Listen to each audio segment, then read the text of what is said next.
Então agora, meus amigos, estamos prontos para a apresentação do trabalho de química. Vamos acender uma lâmpadazinha com os nossos limões, a nossa pilha feita de limões. Tudo pronto.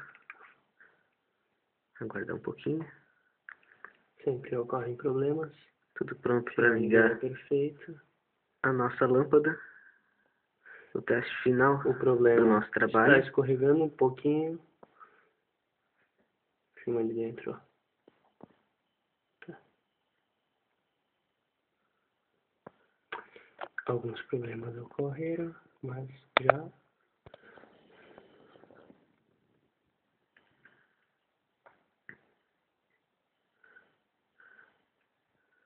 Tá com o dedo na frente. Não foi agora. Muito. Ali, ó. Ali, viu? Tá piscando ali. Calma, vamos botar pra cima.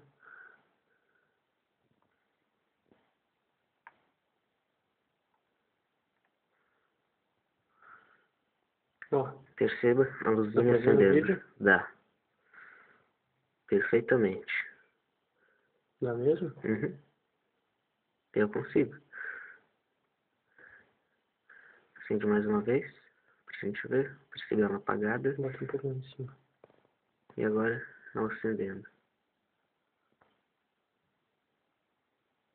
Filma aí como é que foi os limões pra mostrar. Aqui os limões, nosso esquema. Vou botar no YouTube. Certinho. Vamos lá pro Chileca.